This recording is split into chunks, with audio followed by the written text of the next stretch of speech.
कहानी की शुरुआत होती है अक्टूबर 1989 से, जहां 43 औरतें अचानक से प्रेग्नेंट होकर बच्चों को जन्म देती हैं। अचानक मतलब एकदम अचानक, खड़े खड़े बस में, स्विमिंग पूल में, कहीं भी एक ही दिन में ये प्रेग्नेंट भी हो गई और इनकी डिलीवरी भी हो गई। मतलब कि ये सारे 43 बच्चे स्पेशल हैं, बट अनफॉर्चुनेटली सब बच नहीं पाते। ऐसे ही 7 स्पेशल बच्चों को सर रेजिनल हारग्रीव नाम का करोड़पति अडॉप्ट कर लेता है और उन्हें अपने special academy the umbrella academy में लेकर जाकर उनकी सुपर हीरो ट्रेनिंग शुरू करता है। Number 1 Luther, number 2 Diego, number 3 Allison, number 4 Klaus, number 5 yes इसका कोई नाम नहीं है, नंबर 6 बेन और नंबर 7 वानिया। मिस्टर हारग्रीव ने इन सबको अपनी हवेली में रखा होता है, यहाँ का बटलर एक चिंपैंजी है और इनकी मम्मी एक रोबोट है। जैसे जैसे ये लोग जवान होते हैं, वो इस एकेडमी को छोड़कर अपनी पर्सनल लाइफ को पर फोकस करते हैं। इधर से ही दिख रहे हैं, क्योंकि आगे चल कर बेन की मौत हो जाती है और नंबर 5 भी अचानक से कहीं गायब हो गया था। मिस्टर हारग्रीव्स की मौत हो जाती है और ये सारे बच्चे इनका अंतिम संस्कार करने फिर से एक साथ आते हैं। बाकी सबको तो मिस्टर हारग्रीव्स की मौत एकदम नॉर्मल लगती है, लेकिन लूथर को लगता है कि इसका मर्डर हुआ है। उसी वक्त नंबर 5 टाइम ट्रेवल करके वापस प्रेजेंट में आता है। इसका कहना है कि ये सालों तक टाइम में अटक गया था और अब फाइनली वापस आ गया है। ये दिखता बच्चों जैसा है, लेकिन एक्चुअली में इसकी उम्र 58 साल है। टेक्निकली सिर्फ इसकी मेमोरी 58 साल की है। 5 की सुपर पावर है टाइम और स्पेस में ट्रैवल करना। टाइम ट्रैवलिंग के दौरान फ्यूचर में जाना जितना आसान है, फ्यूचर में वापस पास्ट में आना उतना ही मुश्किल, एटलीस्ट इनके यूनिवर्स में। और इसीलिए इस एग्जैक्ट मोमेंट में ट्रैवल करने का सोल्यूशन निकालने 5 को इतने साल लग गए। लेकिन एक बात तो पक्की है कि ये कुछ बड़ा कांड करके आया है, क्योंकि बहुत सारे सीक्रेट एजेंसीज इसकी जान के पीछे पड़े हैं। एक डोनट शॉप में 5 के ऊपर कुछ एजेंट्स हमला कर देते हैं। 5 इन एजेंट्स को मारकर अपने हाथ में लगा हुआ ट्रैकिंग चिप निकाल लेता है। इसी चिप से ये लोग इन्हें ट्रैक कर रहे थे। फिर हम देखते हैं कि क्लाउस एक ड्रग एडिक्ट है जो कि मरे हुए लोगों से बात कर सकता है, इंक्लूडिंग इसका भाई बेन। वानिया के पास कोई सुपर पावर नहीं होते, इसलिए वो अपने ग्रुप से अलग होकर अपनी एवरेज लाइफ जी रही है। वानिया एक म्यूजिशियन है जो कि पार्ट टाइम वायलिन क्लासेस भी लेती है। फिर 5 जाकर वानिया से मिलता है और उसे चेतावनी देता है कि 8 दिन में दुनिया खत्म होने वाली है। उसने फ्यूचर में जाकर अपोकलिप्स के बाद वाली दुनिया को देखा है और अब वापस आ गया है ताकि वो अपनी फैमिली के साथ मिलकर किसी तरह दुनिया को बचा सके। 5 को फ्यूचर में एक प्रोस्थेटिक आंख मिली थी और उसे पूरा यकीन है कि ये आंख उसी की है जिसकी वजह से कयामत आएगी। 5 एक क्लाउस के साथ मिलकर उस आंख के ओनर को ढूंढने निकलता है, तो दूसरी तरफ 2 नए एजेंट्स चाचा और हेजल 5 की तलाश में निकलते हैं। 5 और क्लाउस को पता चलता है कि जिस आंख को ओनर को ढूंढ रहे हैं वो आंख तो अभी तक बनी भी नहीं है, बट 5 को इस बंदे की बात पर शक आता है। ये फिर यहाँ से निकलकर अपने फ्यूचर पार्टनर को मिलने जाता है, जिसके साथ फ्यूचर में 5 ने 30 साल बताए हैं। फिर हम देखते हैं कि 5 के ये फ्यूचर पार्टनर एक मैनिक्विन है। कहा था ना इसकी स्टोरी थोड़ी अजीब है। फिर अचानक से एजेंट चाचा और दूसरी एजेंट अचानक से आकर 5 पर हमला कर देते हैं। डियोको की पुरानी फ्रेंड या एक्स गर्लफ्रेंड डिटेक्टिव योदा पैच डोनट शॉप में हुए उस हादसे की छानबीन करती है। यहीं से पता चलता है कि कोई और भी है जो इस केस के बारे में पूछताछ कर रहा है।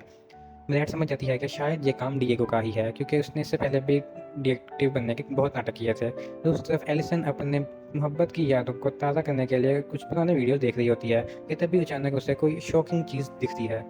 एलिसन वीडियो में देखती है कि उनकी मम्मी ने ही उनके पापा को जहर वाली खीर चाय पिलाई थी।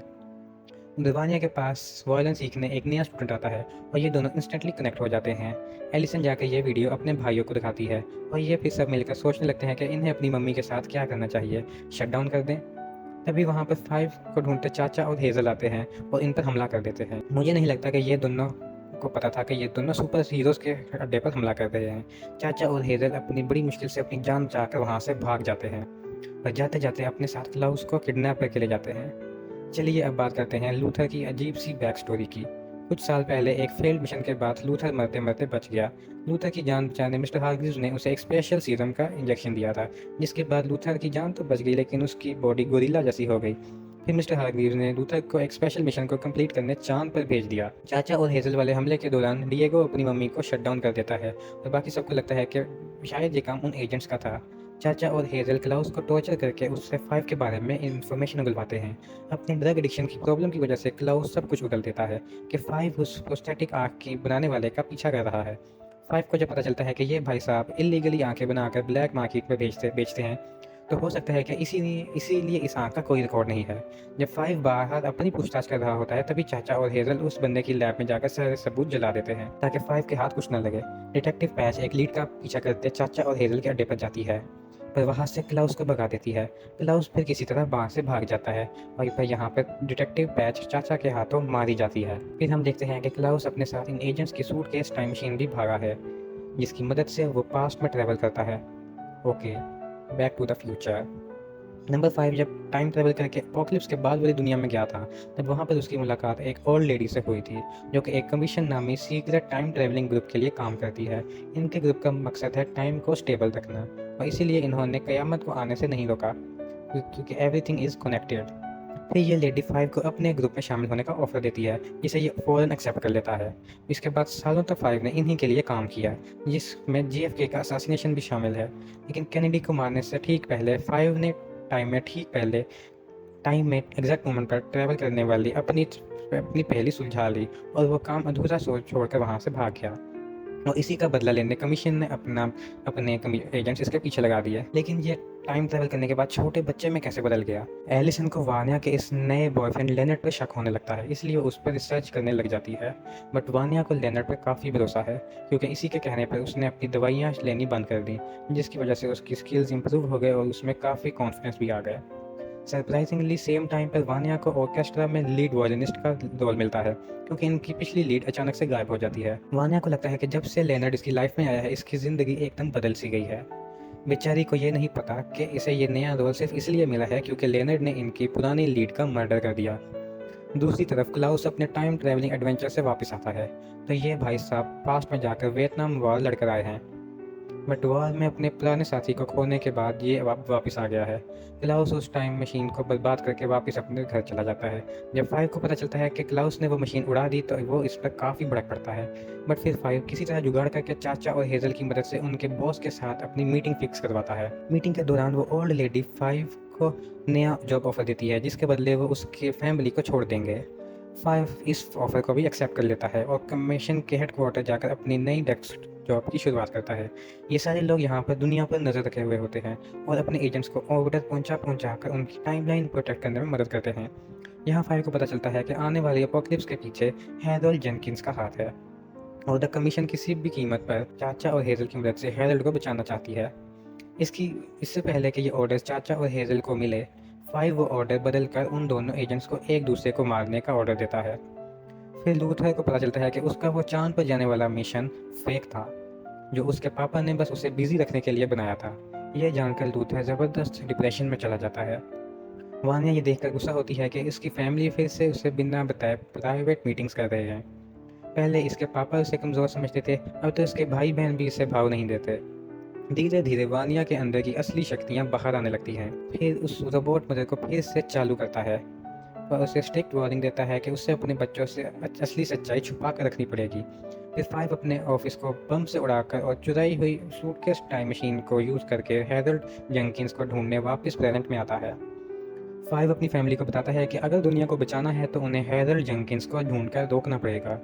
फिर इन्हें पता चलता है कि यह हैरोल्ड जेनकिंस कोई और नहीं बल्कि वानिया का बॉयफ्रेंड लेनर्ड है। इन्हीं की तरह हैरोल्ड भी 1985 में पैदा हुआ था, पर इसका बर्थ अचानक वाला नहीं बल्कि नॉर्मल वाला था। हैरोल्ड को जन्म देते वक्त उसकी मम्मी की डेथ हो गई थी और वो अपने शराबी और अपने अब्यूसिव पापा के साथ रहता था। हैरोल्ड द अम्ब्रेला अकेडमी का बहुत बड़ा फ़ैन था और उसे लगता था कि वो भी इसी की तरह स्पेशल है। बट बाद में मिस्टर हार्ग्रीव्स ने उसकी इंसल्ट करके उसे भगा दिया कि बच्चे, तेरे अंदर कोई ख़ास बात नहीं है, you are just a normal kid.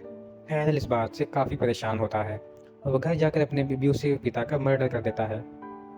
12 साल जेल में सज़ा काटने के बाद हैरोल्ड को सारी अम्ब्रेला अकेडमी से बदला लेना है और वह चुपके से इन सब का पीछा करने लगता है। ऐसे ही एक दिन क्लाउस अपने पापा के पुराने सामान को बेचकर ड्रग्स लाने निकल पड़ता है। सामने मिस्टर हार्ग्रीव्स की पर्सनल नोटबुक भी होती है, जिसमें सारे बच्चों के सीक्रेट्स लिखे हैं। क्लाउस उस नोटबुक को कचरे में फेंककर काम का सामान बेचने चला जाता है। इसी दौरान क्लाउस का पीछा हैरोल्ड मिस्टर हार्ग्रीव्स की वो नोटबुक कचरे से चुरा लेता है और इस तरह हैरोल्ड यानी कि लेनर्ड को वानिया के सीक्रेट पावर्स के बारे में पता चला। अपने डिप्रेस्ड भाई लूथर को बचाने के चक्कर में क्लाउस एक बार फाइट में फिर पड़ता है और बेहोश होकर सीधा ऊपर जाता है। यहाँ इसकी मुलाकात मिस्टर हार्ग्रीव से होती है, जो एक्सेप्ट कर लेते हैं कि हाँ, उन्होंने वाकई लूथर को एक फेक मिशन पर भेजा था। मिस्टर हार्ग्रीव से यहाँ ये भी बताते हैं कि क्लाउस एक्चुअली में बहुत ही पावरफुल है, बट वो अब तक अपने ट्रू पोटेंशियल को नहीं जानता। और फिर क्लाउस वापस से होश में आता है। दूसरी तरफ लेनर्ड एक क्लासिक ट्रिक यूज़ करके वानिया के पावर्स को एक्टिवेट करता है। ये क्राइकेट गुंडे ट्रैक्टर में आकर लेनर्ड की खूब पिटाई करते हैं, जिसमें उसकी एक आंख फूट जाती है। लेनर्ड को बचाने के चक्कर में वान्या अपने कंट्रोल खो देती है और उन गुंडों में से 2 को सीधा मार देती है। हॉस्पिटल से डिस्चार्ज होने के बाद लेनर्ड वान्या को लेकर अपने जंगल वाले अड्डे पर जाता है, जहां वान्या अपने पावर्स को कंट्रोल करने की प्रैक्टिस करती है। फिर एक फ्लैशबैक में सीन में हम देखते हैं कि मिस्टर हार्ग्रीव्स पहले से ही वान्या के पावर्स के बारे में जानते थे, बट बाद में वो समझ गए कि उसका इन पावर्स पर कोई कंट्रोल नहीं है। इसीलिए उनकी मम्मी एक रोबोट है, ताकि गुस्से में वानिया उसे मार ना दे। मार भी दिया तो रिप्लेस हो जाएगी। मिस्टर हार्ग्रीव्स ने ही जानबूझकर वानिया को टैबलेट्स पर रखा था, ताकि उसे कभी भी अपनी असली पावर्स का पता ना चले। तो एलिसेंट के पास एक तरह से माइंड कंट्रोलिंग पावर्स हैं, यानी अगर उसने आपसे कुछ कहा तो आप उस बात पर भरोसा करने लग जाओगे, यानी आप वो करोगे जो वो आपको करने के लिए बोल रही है। एलिसेंट वानिया को ढूंढते यहाँ पहुँच जाती है और उसके सर पर एक और बड़ा बॉम्ब फोड़ देती है। एलिसेंट को भी बचपन से वानिया की इन सीक्रेट पावर्स के बारे में पता था, और इसी ने मिस्टर हार्ग्रीव्स के कहने पर एलिसेंट के कान में बोल दिया था कि उसके पास कोई पावर्स नहीं है, वो बस एक नॉर्मल लड़की है। मतलब वानिया के इस बिलो एवरेज स्ट्रगलिंग लाइफ के पीछे एलिसेंट का हाथ है। यह सोचते ही वानिया गुस्से में आउट ऑफ कंट्रोल हो जाती है और एलिसेंट का गला काटकर लेनर्ड के साथ वहाँ से भाग जाती है। घर पहुंचकर वानिया को लेनर्ड के पास छुपाई अपने पापा की नोटबुक मिलती है और वो समझ जाती है कि ये भी बस उससे अपने मतलब के लिए यूज़ कर रहा है। फिर गुस्से में वानिया लेनर्ड को भी मार देती है। समय रहते एलिसेंट को उसके भाई ढूंढ लेते हैं और वो बच जाती है, लेकिन इंजरीज की वजह से वो बोल नहीं पाती। एलिसेंट फिर एक पेपर पर लिखकर सबको बताती है कि वानिया में भी सुपर पावर्स हैं। वानिया जब इनसे मिलने अपने घर आती है तब लूथर उसे एक टाइट जादू की झप्पी देकर बेहोश कर देता है और ले जाकर एक केज में बंद कर देता है। अंदर कैद वानिया फिर से अपना कंट्रोल खो देती है और केज को तोड़कर बाहर आती है। इसी दौरान चाचा हेजल और वो डोनट शॉप वाली एग्नेस के बीच भी अजीब सा लव ट्रायंगल चला होता है। केज को तोड़कर बाहर आने पर Vania full super saiyan mode में जाती है और अपना सारा गुस्सा पापा की हवेली पर निकाल देती है। एलिसन और उसके भाई किसी तरह वहां से अपनी जान बचाकर भाग जाते हैं, बट बेचारा पोगो वानिया के हाथों मारा जाता है और द मदर बिल्डिंग के मलबे में दब जाती है। माना कि पोगो इतना बेचारा नहीं था, लेकिन फिर भी जब बाहर आते आते क्लाउस भी अपना फुल पोटेंशियल हिट करता है, यानी कि उसकी मदद से उनका रेड भाई बेन अब लाइट चीज़ों से इंटरेक्ट कर सकता है। सो टेक्निकली क्लाउस चाहे तो वह भूतों को और पावरफुल बना सकता है। यहाँ से निकलकर सारे बॉलिंग एली में जाकर आगे की प्लानिंग करने लगते हैं। तभी 5 को वो ओल्ड लेडी यानी कि द हैंडलर का बुलावा आता है। 5 जाकर द हैंडलर से मिलता है तो उसे पता चलता है कि ये एक ट्रैप था। इस हैंडलर ने 5 को अपनी फैमिली से अलग किया ताकि वह उन्हें ठकाने लगा सके। इधर बॉलिंग एली में 5 की फैमिली पर कमीशन के एजेंट्स का हमला होता है, बट सारे किसी तरह वहाँ से बच के भाग जाते हैं। 5 भी होटल रूम से निकलकर अपने फैमिली को बचाने चला जाता है। द हैंडलर ने यहाँ अपने पास हेजल की गर्लफ्रेंड यानी कि वो डोनट शॉप वाली एग्नेस को बांध रखा है। फिर हेजल चाचा से पीछा छुड़ाकर होटल रूम आता है और द हैंडलर को मारकर एग्नेस को बचा लेता है। इस भाई ने पार्टी बदल ली है और अब इसे भी दुनिया को बचाना है ताकि वो एग्नेस के साथ अपनी ज़िंदगी बिता सके। अपने पापा की हवेली को बर्बाद करने के बाद वानिया सीधा और कष्ट का अटेंड करने जाती है, मानो जैसे कुछ हुआ ही ना हो। वानिया ये देखकर खुश होती है कि इतना सब होने के बावजूद भी उसकी फैमिली उससे सपोर्ट करने आई है, बट फिर भी ये जल्दी समझ जाती है कि ये लोग यहाँ इसे सपोर्ट करने नहीं बल्कि पकड़ने आए हैं। फिर वानिया गुस्से में अपना कंट्रोल खोकर अल्ट्रा इंस्टिंक्ट मोड में चली जाती है और अपने सारे भाइयों को हवा में उड़ा देती है। जब अंदर ये सब चला है तब क्लाउस कमीशन की आर्मी से लड़ रहा होता है। फिर क्लाउस बैन की पावर्स को यूज़ करके सबको हरा देता है। मतलब ये मरे हुए सुपर हीरोज़ को भी यूज़ कर सकता है। डिएगो फिर चाचा को मारकर डिटेक्टिव पैच का बदला लेने की कोशिश करता है, बट बाद में उसे जाने देता है, ये सोचकर कि ये गलत है। पैच अगर जिंदा होती तो मुझे ऐसा करने से रोक लेती। लग रहा है कि ये चाचा सेकंड सीजन में भी आने वाला है। जब वानिया अपने भाइयों को उड़ाने में बिजी होती है तब एलिसेंट पीछे से गोली चलाकर इसका ध्यान भटकाती है। डोंट वरी, इसने गोली बाजू में चलाई थी, बट जब एलिसेंट ने वानिया का ध्यान भटकाया तब वानिया ने एक्सीडेंटली एक एनर्जी बीम को स्पेस में फेंक दिया था। यह बीम सीधा जाकर चांद से टकराती है और चांद के कुछ टुकड़े ज़मीन की तरफ आते हैं। इसी से तो एपोकलिप्स आएगी। कहा था ना, एवरीथिंग इज कनेक्टेड। 5 समझ जाता है कि उनका मिशन बुरी तरह से फेल हो गया है। फिर वो अपनी फैमिली को लेकर टाइम में और पीछे ट्रैवल करता है, ये सोच के कि हम फिर से एक बार ट्राई करेंगे। और यहाँ होता है सीज़न 1 ख़त्म।